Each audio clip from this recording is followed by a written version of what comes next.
안녕하세요, 율레입니다. 반갑습니다. 지난 시간에 우리가 그 오라클이라고 하는 제품도 설치해 봤고요. 그 다음에 그 오라클에 접속하기 위해서 그 SQL 디벨로퍼를 설치해 놓고 HR이라고 하는 사용자 계정으로 로그인도 한번 해 봤는데요. 이제 우리가 이걸 이용해서 실제로 그 데이터를 관리할 수 있는 부분을 이제 다뤄보면 되겠는데, 그 전에 한 가지 좀 여러분들에게 먼저 알려줘야 될 게 있을 것 같아서, 일반적으로 아이디어 패스워드를 입력을 하고 그 패스워드를 가지고 이제 접속을 합니다. 그런데 많은 분들이 비밀번호를 잊어먹는 거예요. 또는 비밀번호를 계속 잘못 입력을 해서 그 여러 번 계속 실패하다 보면은 이 계정이 잠기게 되거든요. 그래서 이제 쿼리를 실행하기에 앞서서 내가 그 어드민 부분을 공부하지 않았기 때문에 사용자를 관리하거나 뭐 이런 DBA가 갖고 있는 기본적인 능력들을 활용할 수 없다 보니까 최소한 사용자 계정에 대한 부분은 우리가 먼저 어드민 과정과 상관없이 프로그래밍을 공부하는 분들도 알고 있어야겠다는 생각이 들어서 이제 사용자 계정 관리하는 부분만 간단하게 짚고 넘어가려고 합니다. 일단 여러분들이 그 디벨로퍼를 여실 필요가 있는데요. 이 디벨로퍼에서 우리가 사용자를 하나 새로 추가할 수도 있고요. 또는 사용자에게 그 할당했던 비밀번호를 우리가 바꿀 수도 있습니다. 그리고 때로는 이제 그 비밀번호를 바꾸는 것 말고요. 락이 걸려 있을 경우 락을 풀 수도 있어야 되는데요. 그런 기본적인 내용만 좀 설명을 할게요. 일단 사용자를 우리가 새로 추가하기 위해서는 그것을 이제 우리가 다 직접 다 코드로 작성하기에는 좀 문제가 있는 것 같고요. 그래서 자, 오라클에서는 이제 코드 기반으로 할 필요 없이 그래픽컬한 그런 UI에서 사용자를 추가할 수 있도록 하는 그러한 그 관리 도구가 있는데요. 그게 바로 EM이라고 합니다. 엔터프라이즈 매니저인데요. 자, 우리가 그 브라우저를 열어서 여기다가 이렇게 하시면 돼요. 자, 여기다가 https라고 칩니다. 그리고 땡땡이 하고 슬래시 두 번 한 다음에 로컬호스트 한 다음에 1158 em이라고 치면 되는데요. 자, 이 주소는 우리가 오라클이 설치된 다음에 그 맨 마지막 확인창이 뜰 때 아마 그 기억이 날 겁니다. 자, 이대로 엔터를 치시면요. 자, 일반적으로 우리가 그 최근에 운영체제 윈도우즈에서 그 이 엔터프라이즈 매니저를 실행하려고 하면 꼭 이러한 문제 때문에 말썽을 부리는데요. 보안 인증서에 문제가 있습니다 라고 합니다. 어떤 문제가 있냐면요. 자, 인증서라고 하는 것은 어떤 제 인증해주기 위한 어떤 키가 있어야 되거든요. 오라클 같은 경우는 512짜리 그 키를 쓰고 있고요. 비트짜리. 그리고 윈도우즈는 512 가지고는 보안에 문제가 좀 있다고 싶어서 1024, 그 두 배에 해당되는 1024 이상의 크기를 갖는 1024 비트 이상의 크기를 갖는 이제 키만 쓸 수 있도록 제한을 했습니다. 그래서 여러분들이 만약에 이제 그 여기서 그 오라클이 갖고 있는 인증서 방식을 이제 사용하려고 하면 이제 문제가 되는 거예요. 그래서 어떻게 하냐면은 뭐 인증서를 지금 윈도우즈에서 제약을 걸고 있는데요. 그 제약을 걸고 있는 인증서를 다시 512라고 하는 걸 쓸 수 있도록 그 방식을 좀 설정해 주는 방법이 있겠고요. 그래서 그 제약을 걸고 있는 인증서의 길이를 좀 바꿔야 될 것 같아요. 그래서 도스 창을 먼저 실행하셔서 이렇게 해야 될 것 같아요. 저는 이제 복사해서 뒀는데요. 이게 바로 뭐냐면 이제 레지스트리를 설정하는 건데, 여기에 보면은 이게 퍼블릭 키 RSA 퍼블릭 키 비트의 길이를 512라고 하는 것으로 이제 바꿀 수 있도록 하는 거예요. 자, 여기 보시면 민이라고 되어 있는데요. 그 최소 길이가 512로 되는 거죠. 현재는 이제 윈도우즈는 최소 길이가 1024 길이거든요. 자, 어쨌든 이렇게 설정을 바꾸려고 합니다. 자, 이렇게 하면은 그 권한 상승이 필요하다라고 되어 있어요. 그래서 여러분들이 관리자 권한으로 도스를 실행해서 얘를 실행해야 되는데 지금 얘가 관리자 권한이 아니죠. 그래서 우리가 다시 한번 실행하려고 합니다. 여기 오셔서 이제 콘솔을 실행하는데 관리자 권한으로 실행하도록 할게요. 자, 관리자 권한으로 이제 사용하려고 하고요. 아까 붙여넣기 했던 거 다시 한번 실행하게 되면 이번에는 이제 정상적으로 됐고요. 자, 좋습니다. 그러면은 이제 1024라고 하는 것에서 최소 그 비트 길이가 512로 바뀌었어요. 새로 고침만 할게요. 그러니까 이제 와서 권장하진 않지만 이 사이트를 이제 들어갈 수 있도록 이제 됐고요. 자, 이거를 클릭해서 들어가게 되면 아이디와 패스워드를 묻는데요. 자, 시스템 계정으로 들어가겠습니다. 시스템 계정의 그 비밀번호는 우리가 오라클 설치할 때 16개로 했기 때문에 111111 이렇게 해서 로그인을 하도록 할게요. 자, 그랬더니 이제 굉장히 많은 그 그래픽적인 요소와 함께 여러 가지 탭이 보이는데 여러분들이 만약에 이쪽에 대한 내용들이 다 궁금하다. 뭐 여기 있는 내용들 인스턴스가 뭐고 뭐 가용성 관련된 것들 뭐 여러 가지가 있는데 궁금하다 그러면 어드민 부분을 여러분들 공부하시면 되겠고요. 그것 또한 여러분들이 공부하시면 되게 재밌을 거예요. 그런데 그런 것들은 이제 어떠한 DBMS에 종속되어 있는 기술이고 그 DBMS의 제품에 대한 것을 여러분들이 공부하는 거기 때문에 어떻게 보면 DBMS, 오라클에 종속된 그런 기술들을 공부하는 거라고 볼 수 있겠고요. 내가 만약에 오라클을 홍보하는 대사다라고 하면 당연히 알아야겠죠. 그죠? 근데 우리가 만약에 프로그래머다라고 하면 오라클에 종속된 능력은 별로 그렇게 중요하지 않게 생각될 수도 있다고 볼 수도 있습니다. 자, 알면 좋은 거고요. 뭐 알아서 남 주는 거 아니지 않습니까? 일단 여기 그 홈에서 여러분들 어디 가시냐면은 이쪽에 서버를 한번 가볼게요. 자, 서버에 가시면 여러분들은 그 사용자를 추가할 수도 있고요. 그 다음에 여기 테이블 스페이스를 추가할 수도 있고요. 그런데요. 일단 우리가 이제 사용자라고 하는 녀석을 추가하려고 했더니 이제 어떤 일이 발생하냐면 이 사용자들이 좀 많이 있죠. 그래서 사용자 우리가 편집하거나 삭제하거나 포기하거나 뭐 다 할 수가 있습니다.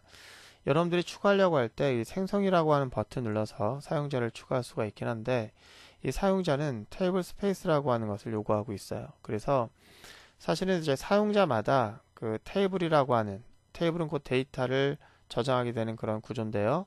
데이터라고 하는 것을 저장할 수 있는 그런 공간을 따로 지정할 수 있게 되어 있고요. 그렇다면 우리는 그 사용자가 사용하는 그런 데이터 공간을 따로 마련해 줄 것이냐 아니면 기존에 있는 것, 다른 것들을 같은 그것을 공유하게 할 것이냐 이렇게 선택할 수 있는데요. 이왕에 하는 거 특정 사용자는 그만의 공간을 따로 만들어 주는 게 좋다라고 하면 여러분들은 따로 만들 수도 있습니다. 그래서 여기 서버에 가셔서 여기 테이블 스페이스라고 하는 게 있어요. 이 테이블 스페이스 하이퍼링크를 클릭하셔서 테이블 스페이스를 여러분들이 만들어서 그 사용자만 쓸 수 있도록 지정해 줄 수도 있습니다. 일단 그렇게 한번 해볼까요? 그러면 여기 생성 눌러서 제가 지금 새로 추가하고 싶은 그 사용자가 만약에 율렉이라고 합시다. 자, 율렉이라는 이름의 데이터 공간이 필요하다라고 이렇게 할 수가 있습니다. 그러고 여기는 연구 저장소냐 그렇게 되어 있고요. 맞죠? 그죠? 읽기 쓰기 하겠다. 자, 이렇게 만들겠다고 하고 이 데이터라고 하는 녀석은 실제 파일이 아니고요. 이러한 그 스페이스 영역은 여러 개의 파일로 이루어질 수가 있어요. 그래서 우리가 실제 파일명을 또 만들어 줘야 되는데요. 그 디렉토리는 어디다 할 것인지를 선택하고 파일을 여러 개 만들어 줄 수 있어요. 그래서 일단은 파일을 하나짜리 파일 하나 일단 추가하겠습니다. 처음에는 100MB짜리의 크기를 일단 할당해 주고요. 그리고 만약에 그것이 100MB 넘치게 되면은 나는 이렇게 할까요? 10MB씩 늘어나게끔 하겠다. 그런데 이제 무제한으로 늘어나는 것이 아니라 값을 내가 500MB를 넘지 못하게 하겠다. 뭐 이렇게 설정할 수가 있어요. 그래서 계속 누르게 되면 자, 여기 보시는 것처럼 이 디렉토리에 이런 파일이 하나가 생겼고요. 원하시면은 그 파일은 여러 개 추가할 수가 있어요. 그 여러 개 추가해서 그 여러 개 파일을 묶는 그러한 개념이 이제 테이블 스페이스인데요. 이렇게 해서 우리가 하나만 할 수가 있으니까 일단 하나만 하도록 하겠습니다. 자, 그래서 보시면 율렉 데이터 공간이 하나 생겼고요. 그리고 이것은 실제 율렉이라고 하는 사용자가 이제 저장하게 되는 데이터를 저장할 수 있는 그런 공간으로서 사용할 수 있는데 공간이 두 개가 있어야 돼요. 오라클에서는. 물론 오라클만 그런 게 아니라 모든 DBMS가 다 그런 식입니다. 데이터를 저장하는 그런 공간도 있지만 우리가 데이터라고 하는 것을 저장하기 전에 먼저 이 데이터가 정말 올바른지를 확인해 보기 위해서 먼저 임시로 저장하는 그런 공간이 있어요. 그걸 이제 우리가 로그 데이터 공간이라고 하는데요. 그 로그에다 일단 넣어놓고 그 데이터가 문제가 없다라고 하면 이제 연구 저장소인 이 데이터 공간으로 옮기게 되는데 그래서 우리는 하나를 더 만들 필요가 있습니다. 그 사용자는 데이터가 아니라 로그라고 하는 것을 남길 수 있는 그런 공간이 또 필요하고요. 이런 로그는 이제 임시로 사용할 수 있는 공간으로 우리가 만들 수가 있어요. 그래서 이렇게 해서 하나 만들려고 하는데요. 이 로그 공간에도 사실은 그 로그를 기록할 수 있는 파일이 얘가 아니라 얘는 좀 더 논리적인 단위고요. 그거 실제적인 그런 로그를 남길 수 있는 파일이 필요한데요. 그래서 디렉토리 여러분들이 여기가 아니더라도 다른 데 설정할 수 있고요. 이렇게 해서 로그 파일 1 해서 제가 로그를 기록하기 위한 파일 하나 생성할 거고요. 이건 아까와 똑같은 방법으로 진행하도록 하겠습니다.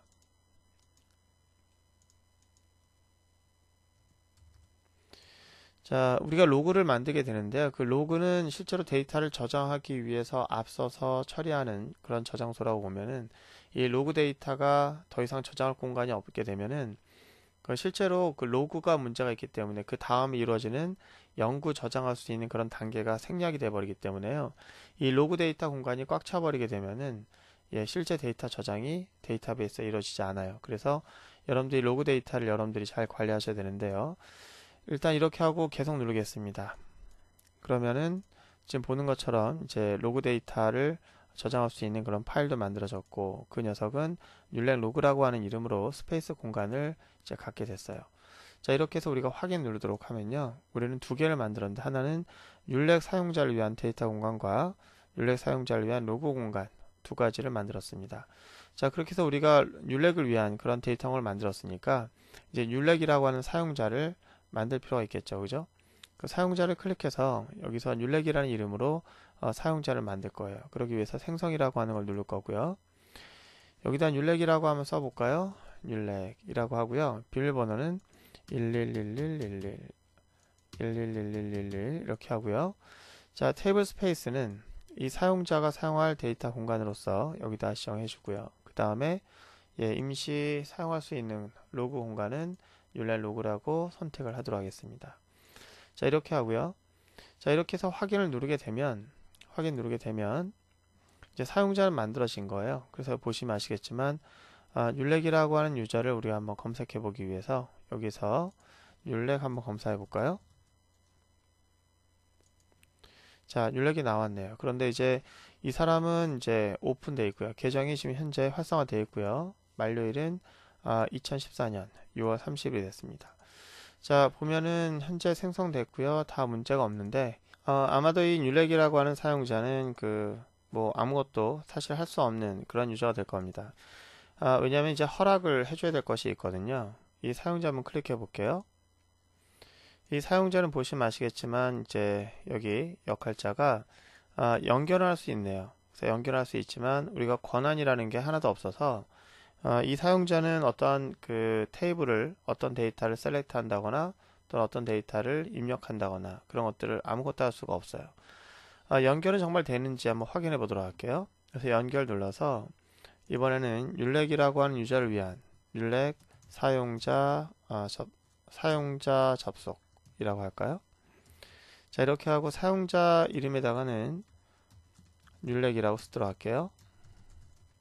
비밀번호는 16개니까 그대로 하고요. 그 다음에 ORCL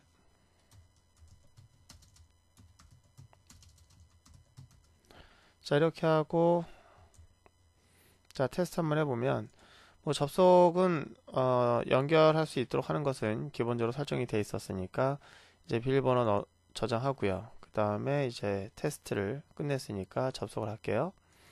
자, 여기까지는 다 좋은데요. 우리가 HR이라고 하는 녀석은 접속하고 나서 웬만한 그 셀렉트라든지 이런 것들 할 수 있었지만 이 율렉 사용자는 할 수 있는 게 아무것도 없을 거예요. 자, 어쨌든 이 사용자에 대한 권한을 주는 것은 우리가 나중에 그 DDL이라고 하는 명령을 통해서 공부할 때 그때 한번 이 사용자에다 권한을 주면서 한번 셀렉트 해 보도록 하고요. 좋습니다. 이제 우리가 그 수업용 서버에서 여러분들이 HR이라는 계정을 통해서 우리가 계속 연습을 할 건데요. 일단 사용자 계정을 한번 만들어 봤어요. 만들어 봤고 중요한 건 이제 사용자 계정을 만들었다가 만약에 내가 사용자 계정을 잊어버린 거예요. 가장 중요한 것은 내가 로그아웃을 해봅시다. 시스템으로 다시 로그인해야 되는데 시스템 계정을 잃어버리는 경우에 가장 답답하겠죠. 자, 그럴 경우 어떻게 하냐면은 여기가 그 오라클 설치되어 있는 것이 이 로컬에 설치되어 있는 거기 때문에 그때 자, 도스창에서 여러분들이 그 로컬에 DB가 설치되어 있는 상태이기 때문에 우리가 그 로컬에 들어갈 때는요, 로컬에서는 다행스럽게도 이제 패스워드를 입력하지 않고 바로 DBA로 바로 들어갈 수가 있습니다. SQL 플러스라고 하는 것을 이용해서 자, 로컬에 들어가는데요. 뭐로 들어갈 거냐면은 sys DBA로 이제 접속해서 들어가는 거예요. 그러면 자, 시스템 DBA 권한으로 들어갔기 때문에 모든 권한을 다 갖고 있겠죠. 그래서 내가 만약에 아까 뭘 잊어먹었냐면 시스템이라는 계정에 대한 그 패스워드를 잊어버린 거잖아요. 그럴 때 사용자의 정보를 우리가 수정할 때 alter라고 하는 명령을 씁니다. 그래서 alter table, alter view, alter user. 그래서 이번에 유저에 대한 것을 이제 수정하려고 하는데요. 어떤 유저냐면 시스템이라는 유저고요. 이 시스템의 유저에 대한 패스워드를 잊어버렸으니까 그 패스워드 설정해 주면 돼요. 설정하는 방법은 identified by 이제 비밀번호 써주면 돼요. 이렇게 해주고 나서 아까 1을 6개 넣었었는데요. 1을 이제 그대로 6개 유지하도록 하겠습니다. 하나, 둘, 셋, 넷, 다여. 자, 이렇게 하고 여러분들이 엔터 치시면 돼요. 그러면 사용자 패스워드가 이제 변경이 됐기 때문에 이제 저 패스워드 들어가면 되고요. 두 번째, 내가 패스워드를 모르기 때문에 계속해서 입력을 하는 경우가 있죠. 계속 했는데 또 패스워드 틀리다. 딴 거에 바꿔왔는데 또 틀리다. 또 틀리다. 계속 틀리면 락이 걸려요. 이제 락이 걸리면은 내가 그 DBA로 와서 그 시스템에 대한 계정의 락을 풀어야 되거든요. 락을 푸는 방법도 alter라고 하는 것을 이용해서 alter user, 시스템이라고 하는 계정의 그 락을 좀 풀었으면 좋겠다. 그때 account라고 하는 계정을 unlock 해달라 이렇게 하는 명령으로 우리가 락을 풀 수가 있습니다. 반대로 이제 락을 하게 되면 잠기게 돼요. 그래서 우리가 이제 락을 풀고 비밀번호 바꾸고 이런 식으로 해서 시스템이 바뀌었으면은 정상적으로 또 여기 들어갈 수가 있게 돼요. 그래서 우리가 시스템이라고 하는 걸 하는데 지금 제가 시스템 이 그 시스템 계정에 대해서 얘기를 했지만 실제로 시스템뿐만 아니라 여러분들이 만약에 HR 계정에 대한 것도 비밀번호를 바꿔야겠다 또 잊어버렸다 그러면 똑같이 하시면 됩니다. 이렇게 하셔서 여러분들이 락이 걸렸거나 또는 비밀번호를 잊어먹었거나 이런 것들 여러분들 하시고요. 그리고 더 이상 내가 이 EM을 쓰고 싶지 않다. EM을 쓸 이유가 없다 라고 할 경우에는 그 윈도우 시스템에 대한 기본적인 그 보안을 위해서라도 인증서를 다시 원래대로 512가 아니라 1024비트의 그 키 값으로 최소 길이를 좀 한정하고 싶다라고 하면 여러분들 그때 또 바꿀 수가 있는 거예요. 자, 그때 어떻게 바꾸냐면 일단 한번 닫고 다시 한번 열어볼까요? 그리고 다시 한번 접속해 볼게요.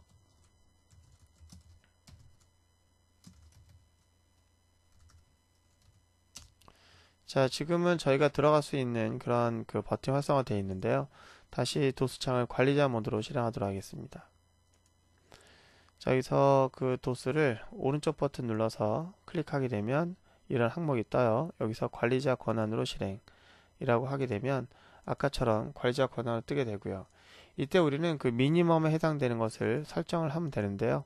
저는 이제 복사해 왔기 때문에 복사해서 엔터 치게 되면 자, 여기 잘 안 보이는데 딜 레그라고 해서 그 체인 해가지고 미니멈에 해당되는 길이를 다시 리셋했습니다. 자, 이렇게 하면 다시 원래대로 돌아왔고요. 자, 그렇게 되면은 이 지금 버튼이 나왔지만 얘를 새로 고치 한번 해보면 다시 버튼이 사라져요. 이제 EM으로 들어갈 수 있는 방법이 또 없어지게 된 거죠.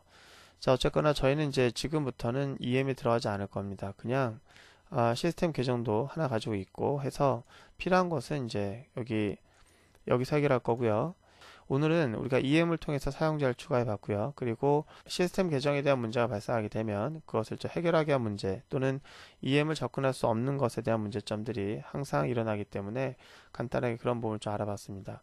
오늘 고생 많으셨고요. 다음 시간에는 실제로 쿼리라고 하는 것을 통해서 데이터를 조작하는 방법에 대해서 알아보도록 하겠습니다. 고생하셨고요. 다음 시간에 뵙도록 하겠습니다.